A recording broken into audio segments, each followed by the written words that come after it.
Brought to you by KR Mangalam University. We provide you the platform to turn your dreams into reality. Give wings to your aspirations with KR Mangalam University. Odisha के बालासोर में फकीर Mohan college autonomous में sexual harassment की शिकायत करने वाले 20 साल की अपराजिता के सुसाइड केस। एक तरफ आए दिन नए खुलासे हो रहे हैं इस केस में, और एक रिपोर्ट ये भी कह रही है कि 1 जुलाई को एक चिट्ठी मिली और इस चिट्ठी में यह पता चला कि 71 छात्रों ने अपराजिता को कॉलेज से सस्पेंड करने की मांग की थी। एक केस अभी ठंडा भी नहीं हुआ है कि दूसरा केस फिर से हो गया उड़ीसा के पुरी में। एक खौफनाक वारदात सामने आई। पुरी जिले के बलांगा थाना क्षेत्र में 15 साल की एक लड़की को 3 अज्ञात युवकों ने आग के हवाले कर दिया। 19 जुलाई को जब लड़की अपनी सहेली के घर जा रही थी, उसी वक्त इस घटना को अंजाम दिया गया। इसमें 3 अज्ञात का नाम दर्ज है। पुलिस के मुताबिक बाइक सवार 3 अज्ञात युवक ने लड़की को जबरन उठाकर भार्गवी नदी के किनारे ले गया और उसे आग के हवाले कर दिया। चीख पुकार सुनकर स्थानीय लोगों का जब तक वहां पर हुजूम पहुंचता, घटना स्थल पर स्थानीय लोग पहुंचते, तब तक पीड़िता 70% तक झुलस चुकी थी, लेकिन होश में है। पिपली के सरकारी अस्पताल ने एम्स भुवनेश्वर इसे रेफर कर दिया। फिलहाल पीड़िता का इलाज एम्स भुवनेश्वर में चल रहा है, लेकिन पुरी के पुलिस अधीक्षक पिनाक मिश्रा इस पूरे मामले की जांच कर रहे हैं और उसके लिए एक एसआईटी टीम का भी गठन किया गया है। पिनाक मिश्रा इस बारे में बताते हैं कि पुलिस और फॉरेंसिक टीम घटनास्थल पर मौजूदा साक्ष्य जुटा रही है। इलाके में जो लगे निजी सीसीटीवी कैमरे हैं, उस फुटेज को भी खंगाला जा रहा है। छात्रा के रिश्तेदार का यह कहना है कि उनकी बहन घर के किसी दोस्त को किताब देने के लिए निकली थी और खबर मिली तो वहां पर वो भागकर पहुंचे। घटनास्थल पर यह देखा कि वो झुलसी हुई थी, फिर एम्बुलेंस से उसे अस्पताल पहुंचाया गया और इसे नहीं पता चला कि किसने ये काम किया और क्यों किया। हालांकि इस पूरे मामले की जांच पुलिस कर रही है। फ्रेंड के पास जा रही थी तो वहीं से घर से 500 के अंदर एक मैंने रास्ता है, वहां पे घर कुछ नहीं, वही रास्ते से उसको किडनैप कर दिया। किडनैप करके 3 लोग थे, 3 लोग वो क्या करें, उसको लेके उसको नदी के पास लेके बांध के उसको पेट्रोल लगा दिए।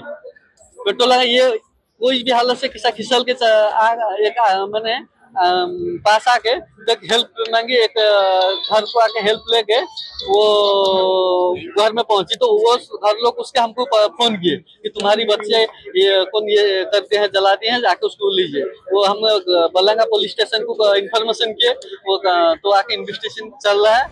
ओडिशा के पूर्व सीएम और बीजेडी के प्रमुख नवीन पटनायक इस पूरी घटना को लेकर ओडिशा सरकार पर हमला बोले हैं। उन्होंने सोशल मीडिया पर एक पोस्ट किया। ओडिशा में जो बीजेपी की सरकार है उस पर यह आरोप लगाया कि महिला यहां पर सुरक्षित नहीं है। बीजेपी सरकार पर गंभीर सवाल भी उठाए हैं नवीन पटनायक ने। नवीन पटनायक ने सोशल मीडिया प्लेटफॉर्म एक्स पर लिखा है कि ये घटनाएं यह दर्शाता है कि वर्तमान सरकार के शासन में अपराधियों के हौसले बुलंद हो गए हैं और उन्हें सजा मिलने की कोई चिंता नहीं है। तो क्या ओडिशा सरकार गहरी नींद से जागेगी और अपराधियों को गिरफ्तार करने के लिए तुरंत कार्रवाई करेगी? और इससे भी ज्यादा महत्वपूर्ण बात यह है कि क्या सरकार ऐसी घटनाएं दोबारा न हो, इसके रोकथाम के लिए कोई कदम उठाएगी? ओडिशा की जो लड़कियां और महिलाएं जवाब का इंतजार कर रही है। फिलहाल पीड़िता के हालात गंभीर बने हुए हैं और उसका इलाज भी जारी है भुवनेश्वर एम्स में। पुलिस आरोपियों की तलाश में जुटी है और यह घटना राज्य में महिलाओं और बच्चियों की सुरक्षा को लेकर एक बार फिर गंभीर सवाल खड़े कर रहे हैं। लेकिन सवाल तो यह भी है कि यह कोई पहला घटना नहीं है जो उड़ीसा में घटित हुआ। इससे पहले भी आपको बालासोर की घटना याद होगी। उड़ीसा के बालासोर में ही फकीर मोहन कॉलेज जो ऑटोनोमस कॉलेज है, इसमें बीएड कोर्स में 2nd ईयर की स्टूडेंट अपराजिता, जिसका उम्र 20 साल था, 12 जुलाई को अपने एचओडी समीर कुमार साहू के सेक्सुअल हैरेसमेंट से परेशान होकर कॉलेज कैंपस में ही खुद को आग के हवाले कर दिया। 95% तक ही झुलस गई और छात्रा अपराजिता की 14 जुलाई की देर रात भुवनेश्वर एम्स में इलाज के दौरान मौत हो गई थी। एक और मामला जो सामने आया है, उस मामले में देखें तो मंचेश्वर पुलिस ने ओडिशा में कांग्रेस पार्टी के छात्र संगठन के अध्यक्ष हैं उदित प्रधान उदित प्रधान को 19 वर्षीय इंजीनियरिंग छात्रा के साथ कथित तौर पर दुष्कर्म के आरोप में गिरफ्तार किया है। पीड़िता की शिकायत के अनुसार से यह घटना 18 मार्च 2025 को हुई। पीड़िता अपने 2 दोस्तों के साथ मास्टर कैंटरिंग में उदित प्रधान से मिली थी और इसके बाद ये सभी लोग उदित के वाहन में गाड़ी में नया पल्लवी के एक होटल पहुंची और यहां अन्य लोग शराब पी रहे थे। हालांकि पीड़िता ने शराब पीने से इनकार कर दिया। उदित ने उसे एक सॉफ्ट ड्रिंक ऑफर किया जिसमें कथित तौर पर नशीला पदार्थ मिलाया हुआ था। शिकायत में यह कहा गया है कि ड्रिंक पीने के बाद पीड़िता को चक्कर आने लगे और उसने घर जाने की इच्छा जताई। हालांकि उदित और उसके अन्य साथियों ने उसे जाने से रोका और इसके बाद वो बेहोश हो गई। होश में आने पर उसे ऐसा एहसास हुआ कि उदित ने कथित तौर पर उसके साथ दुष्कर्म किया और जब पीड़िता ने इसका विरोध किया तो उदित ने उसे गंभीर परिणाम भुगतने की धमकी भी दी। अब उदित प्रधान को पुलिस ने गिरफ्तार भी कर लिया है और इसके बाद पीड़िता डरी हुई थी और इस वजह से महीनों तक पहले चुप रही, लेकिन बाद में हिम्मत जुटाकर वो मंचेश्वर पुलिस में शिकायत दर्ज कराई।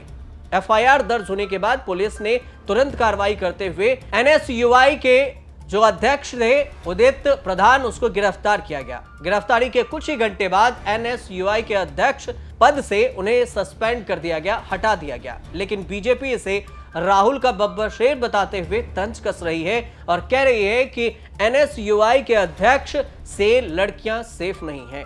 लेकिन उड़ीसा में आए दिन लगातार जुलाई महीने में ही 3 घटनाएं, बड़ी घटनाएं सामने आई है और जिसमें सरकार के शासन पर भी सवाल उठा रही है। क्या ऐसी घटनाओं पर सरकार क्या कुछ एक्शन लेती है? हालांकि पुलिस और सरकार इस पर क्या कुछ आगे एक्शन लेती है, आने वाले वक्त में पता चलेगा।